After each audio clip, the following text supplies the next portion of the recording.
আসসালামু আলাইকুম ওয়া রাহমাতুল্লাহি ওয়া বারাকাতুহু। আমরা একটি মুসলমানের একটি মুকালামা পেশ করছি। আমি আয়েশা শেখ। আমি মুসকান শেখ। শুরু করছি আমাদের মুকালামা।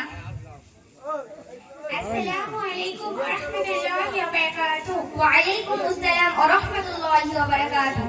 আরে কি ব্যাপার, এত গরমের সময় জানালা দরজা বন্ধ করে মাথা থেকে পা পর্যন্ত এরকম ড্রেস পরে কোথায় চললে? হ্যাঁ, আমি বাংলা শিক্ষার পাশাপাশি দিনী শিক্ষা করতে মক্তবে যাই, তাই সেখানেই যাচ্ছি।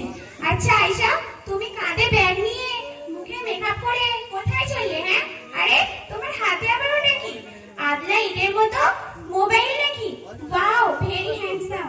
মুস্কান, কাউকে দেখে ঠাট্টা বিদ্রুপ করতে নেই। Do you know me? তুমি কি আমাকে চেনো? আমি এখন ছোট্ট আয়েশা নয়, আমি এখন কলেজে পড়ছি।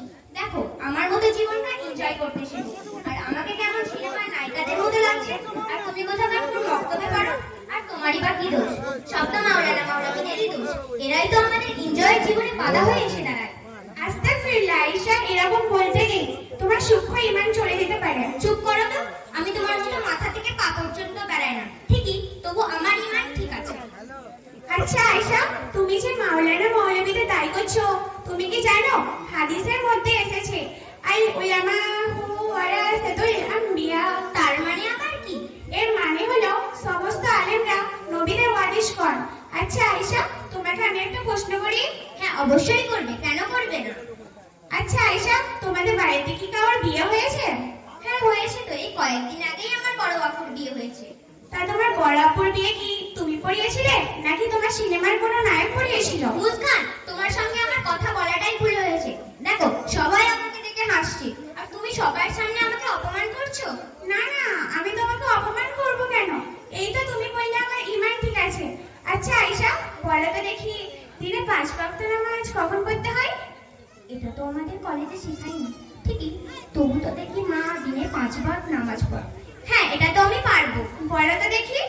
ফজরের নামাজ পড়তে হয় দুপুরবেলা, জোহরের নামাজ পড়তে হয় বিকালবেলা, আসরের নামাজ পড়তে হয় সন্ধ্যাবেলা, আর মাগরিবের নামাজ পড়তে হয় রাত্রির বেলা, আর ঈশার নামাজ পড়তে হয় তো ভোরের বেলা। আয়েশা, তুমি তো দেখছি সব ভুলভাল বললে।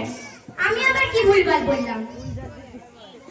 আয়েশা, তুমি তো বললে ওজোর ফরজ 4টি, আর তাই তো বলতে বলতে তুমি 8টি বলে ফেললে। না তো, আমি কই বলিনি। ওজোর ফরজ তো 4টি। 1 নাম্বার দাঁড়িয়ে থাকা, 2 নাম্বার হেঁটে উপর হওয়া, 4 নাম্বার সিজদা করা, আর 5 নাম্বার দাঁড়িয়ে থাকা। আয়েশা, তুমি তো বললে ওজোর ফরজ 7টি, বলতে বলতেও তুমি 8টি বলে ফেললে। এটা তো আমার জানা নেই। তাহলে বলো তো দেখি, নামাজের ফরজ কয়টি ও কি কি? নামাজের ফরজ 4টি।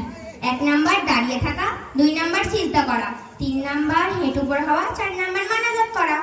আয়েশা, তোমার একটা উত্তরও সঠিক হয়নি, তারপরেও তুমি বলো কি করে আমার ঈমান ঠিক আছে? শুধু স্কুল কলেজে গেলেই হয় না, আর কলেজে একটি ইংলিশ ওয়ার্ড বলে নিজেকে কখনোই বড় করা যায় না। আমাদের সবার শিক্ষক রাসূল সাল্লাল্লাহু আলাইহি ওয়াসাল্লাম যেভাবে শিখিয়েছেন সেভাবেই আমাদের চলার চেষ্টা করতে হবে, তাহলে দুনিয়াতেও সম্মান পাবে ও আখিরাতেও সম্মান পাবে। মুস্কান, তুমি এত সুন্দর কথা কোথায় থেকে শিখেছো? আমি বাংলা শেখার পাশাপাশি মক্তবে ইসলাহুল লিসান কারবালা জুম্মাত মসজিদ আছে না, ওখান থেকেই শিখেছি। আমাদের হুজুর সমস্ত রকম ইসলামিক বিধিবিধান, কোরআন সম্পূর্ণরূপে আমাদের সঠিক শিক্ষা দেন। আয়েশা, তুমিও আমার সাথে ওখানে ভর্তি হবে, তাহলে তুমিও ভালোভাবে শিখতে পারবে। মুস্কান, আমি তোমার সঙ্গে কাল থেকে ইসলাহুল লিসান দক্ষিণ কোরআন কারবালা জুম্মা মসজিদে যাব, তুমি কি আমাকে নিয়ে যাবে? হ্যাঁ, অবশ্যই নিয়ে যাব, কেন নিয়ে যাব না।